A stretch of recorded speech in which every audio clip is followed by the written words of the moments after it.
Bismillahirrahmanirrahim. Perkenalkan, nama saya Aryadi Nurinsan, NIM 11920200240. Di sini saya akan memaparkan tentang pengertian penilaian autentik. Penilaian menurut Permendikbud nomor 23 tahun 2016 adalah proses pengumpulan dan pengolahan informasi untuk mengukur pencapaian hasil peserta didik. Penilaian autentik adalah salah satu metode dari evaluasi yang mana siswa dituntut untuk menampilkan tugas-tugasnya yang kemudian didemonstrasikan kesesuaiannya antara pengetahuan dan keterampilan yang dimiliki. Penilaian ini mengharuskan siswanya bisa mengaplikasikan pengetahuan dan keterampilan yang dimiliki sesuai dengan tugas dan dalam kehidupan nyata sehari-hari.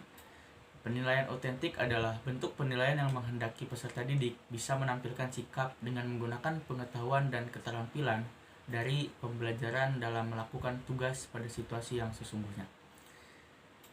Hayat menyatakan bahwa penilaian autentik adalah proses pengumpulan informasi tentang perkembangan dan pencapaian pembelajaran peserta didik melalui berbagai teknik yang mampu mengungkapkan, membuktikan, kemudian menunjukkan secara tepat bahwa tujuan pembelajaran telah benar-benar dikuasai dan dicapai. Proses penilaian adalah salah satu proses yang tidak bisa dilepaskan dalam pembelajaran. Proses penilaian menjadi salah satu proses yang harus ada dalam pembelajaran, karena melalui penilaian tersebut, guru bisa mengetahui kelemahan dan kelebihan dari setiap peserta didiknya. Lanjut ke materi selanjutnya, yaitu macam-macam penelitian autentik. Nah, macam-macam penelitian autentik ini yang pertama, penilaian kinerja atau keterampilan atau performance. Penilaian kinerja adalah penilaian yang meminta siswa melakukan suatu tugas pada situasi dan kondisi yang sesungguhnya dan menuntut siswa agar dapat mengaplikasikan pengetahuan dan keterampilan yang dimilikinya. Contoh dari penilaian ini adalah praktik beribadah, yaitu sembahyang, menunaikan ibadah haji, berpuasa, sedekah, dan lain sebagainya. Pada penilaian ini terdapat 3 cara penilaian. Yang pertama itu penilaian holistic scoring, yaitu pemberian nilai berdasarkan penilaian secara umum terhadap kualitas performansi. Yang kedua itu penilaian analytic scoring, penilaian terhadap aspek-aspek yang berkontribusi terhadap suatu performansi atau keterampilan. Dan yang ketiga itu penilaian primary scoring, yaitu penilaian yang berdasarkan kepada beberapa unsur dominan dari suatu performansi. Dan penilaian yang kedua itu penilaian project assessment. Penilaian ini berorientasi pada penyelesaian tugas-tugas yang harus diselesaikan menurut periode waktu tertentu. Contoh dari penilaian ini adalah perencanaan, pengumpulan data, investigasi, perorganisasian, pengolahan, analisis, dan penyajian data. Ya, dan yang terakhir itu penilaian diri. Nah, penilaian diri ini menganalisis sikap dan proses belajar siswa yang digunakan guna meningkatkan perkembangan proses belajarnya di kelas secara berkelanjutan. Penilaian ini lebih menekankan kepada kinerja atau pengetahuan selama pembelajaran. Contoh dari penilaian ini adalah pemberian soal-soal baik pada ulangan harian atau ujian semester. Mungkin cukup sekian dari saya, kurang lebihnya mohon maaf. Assalamualaikum warahmatullahi wabarakatuh. Baik, di sini saya akan menjelaskan tentang penilaian berorientasikan HOTS, Higher Order Thinking Skill, atau berpikir tingkat tinggi mencakup kemampuan berpikir logis, kritis, reflektif, dan kreatif.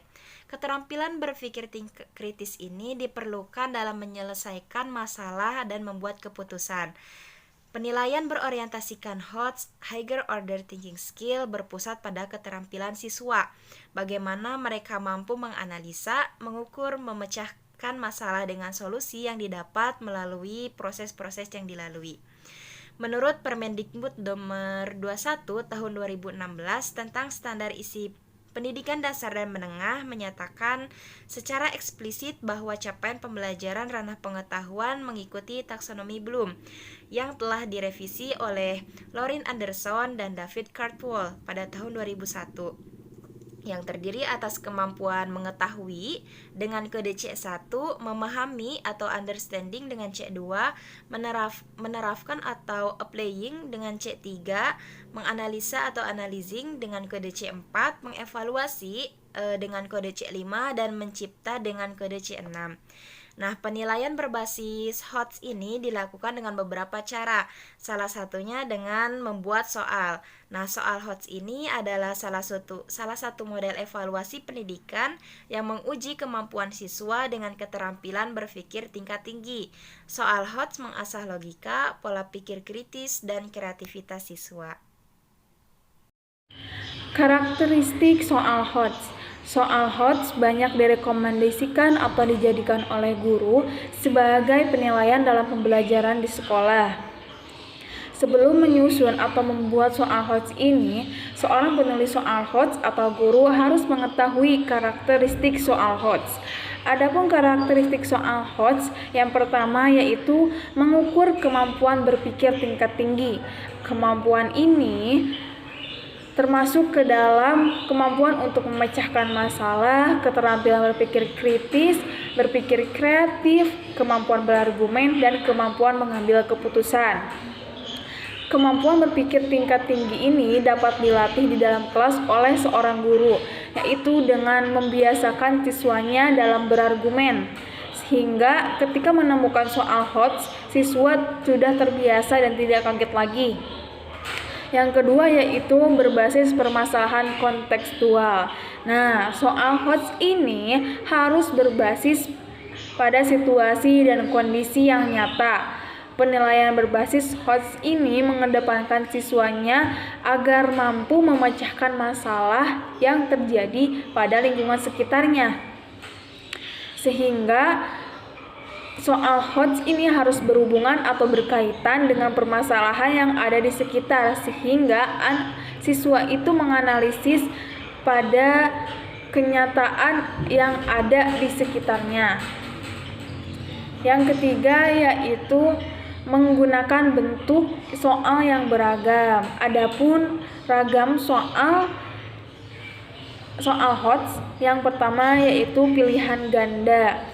Nah, dalam pilihan ganda ini harus terdapat jawaban benar dan jawaban pengecoh, sehingga membuat siswa dapat memberikan tantangan kepada siswa untuk mengerjakan soal ini. Yang kedua yaitu pilihan ganda kompleks yang berisi tentang benar atau tidak. Soal ini bertujuan untuk menguji kepahaman peserta didik terhadap suatu masalah secara komprehensif. Yang ketiga yaitu isian singkat atau melengkapi. Nah, jenis soal ini pun menjadi salah satu alternatif dalam penilaian HOTS agar lebih beragam. Tujuannya sama-sama mengetahui kemampuan siswa dalam menyelesaikan soalnya.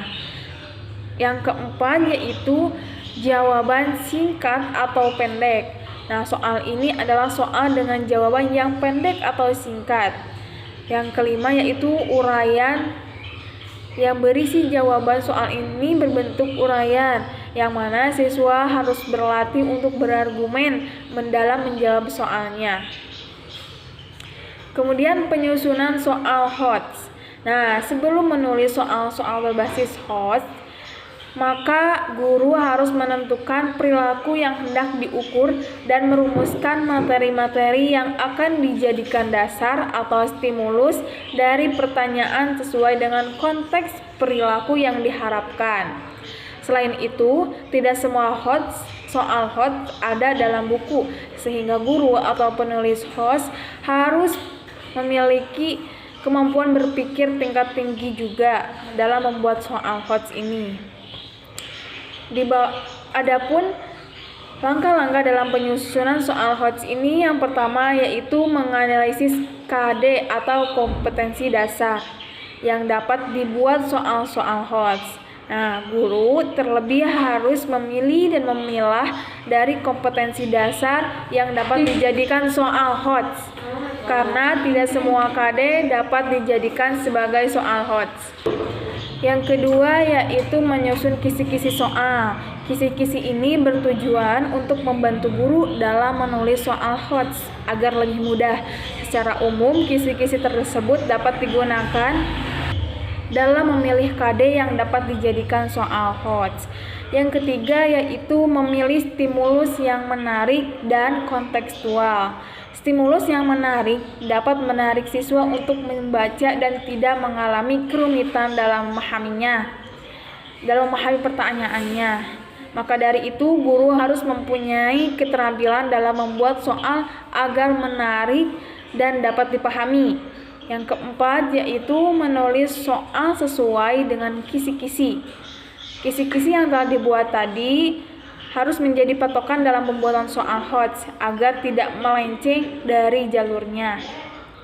Dan yang kelima yaitu membuat pedoman penskoran atau kunci jawaban. Kunci jawaban pun menjadi hal yang penting dalam penilaian berbasis HOTS agar mempermudah guru dalam mengidentifikasi dan menilai jawaban-jawaban dari pertanyaan HOTS yang telah dijawab oleh peserta didik atau siswanya tersebut. Adapun instrumen untuk mengukur penilaian pada sikap siswa dan keterampilan siswa. Yang pertama, penilaian sikap atau afektif pada siswa. Alat ukur ini digunakan untuk mengetahui sejauh mana siswa dapat mengaplikasikan materi yang telah ia ketahui atau pelajari di sekolah dan diaplikasikan ke dalam kehidupan sehari-hari. Contohnya adalah bagaimana siswa tersebut dapat mengaplikasikan pada salah satu kompetensi inti yang dirumuskan bertakwa kepada Tuhan Yang Maha Esa.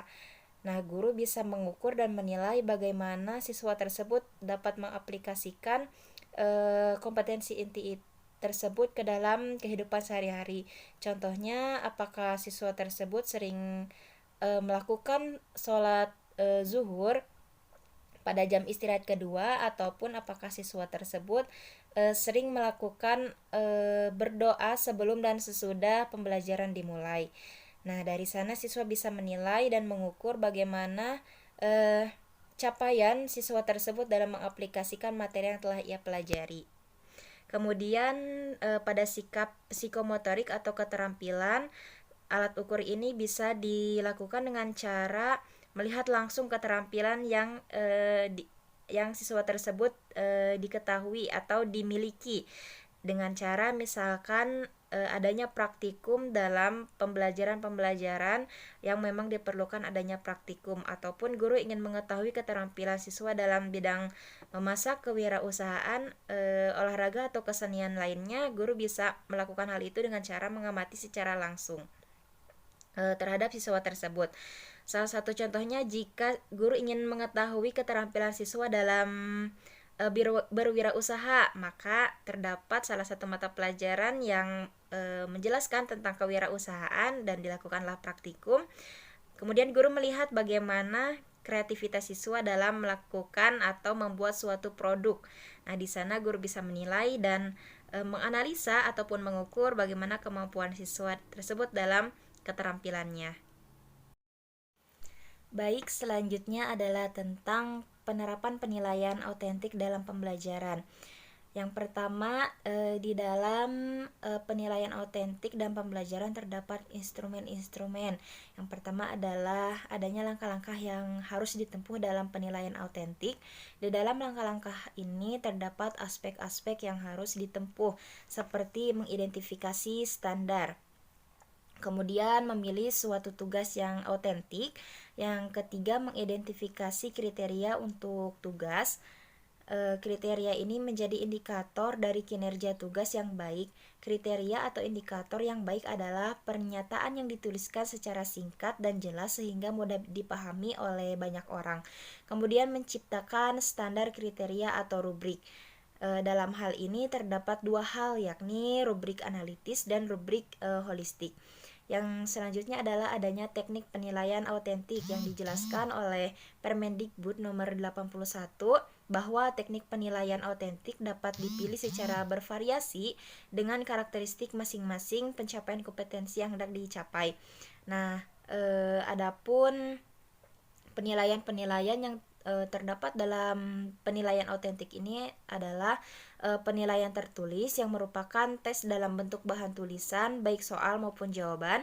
Kemudian penilaian lisan, tes yang dipergunakan untuk mengukur tingkat pencapaian kompetensi terutama pengetahuan. Kemudian penilaian produk, penilaian yang merupakan penilaian keterampilan peserta didik dalam tahapan prosedur kerja, pembuatan suatu produk atau benda tertentu, dan kualitas teknis maupun estetik produk tersebut. Kemudian penilaian portofolio yang merupakan kumpulan hasil kerja peserta didik.